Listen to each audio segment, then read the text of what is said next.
Section 2. It was night.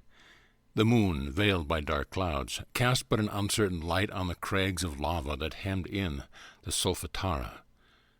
My head covered with a linen veil, holding in my hands the golden bow, I advanced without fear toward the spot where I had been ordered to pass the night. I was groping over hot sand which I felt give way under my every step. The clouds gathered overhead. Lightning flashed through the night and gave to the flames of the volcano a blood-like appearance. At last I arrived and found an iron altar where I placed the mysterious bow. I pronounced the formidable words. Instantly the earth trembles under my feet. Thunder peals. Vesuvius roars in answer to the repeated strokes. Its fires join the fires of lightning. The choirs of the genii rise into the air and make the echoes repeat the praises of the Creator.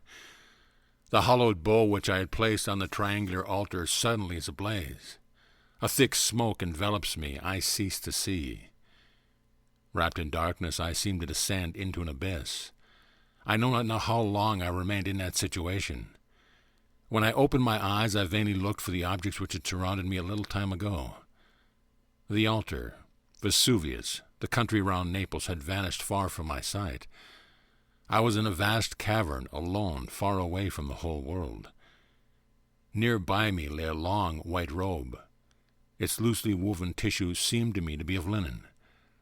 On a granite boulder stood a copper lamp under a black table, covered with Greek words indicating the way I wished to follow. I took the lamp, and after having put on the robe, I entered a narrow passage, the walls of which were covered with black marble. It was 3 miles long, and my steps resounded fearfully under its silent vault. At last I found a door that opened on a flight of steps which I had descended. After having walked a long time, I seemed to see a wandering light before me.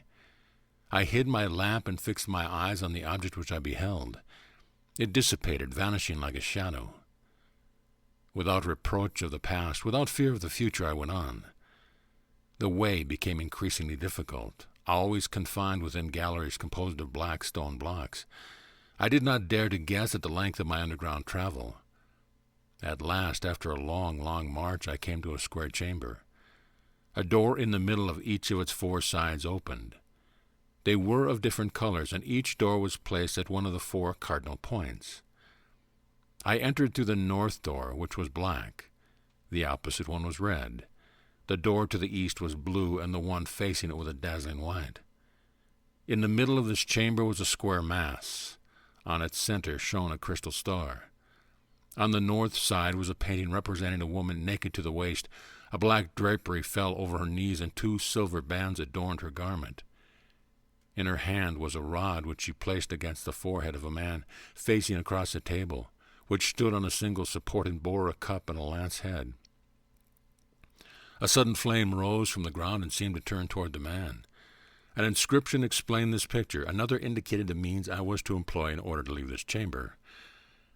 After having contemplated the picture and the star, I was about to pass through the red door when, turning on its hinges with terrific noise, it closed before me. I made the same attempt with a door of sky-blue color.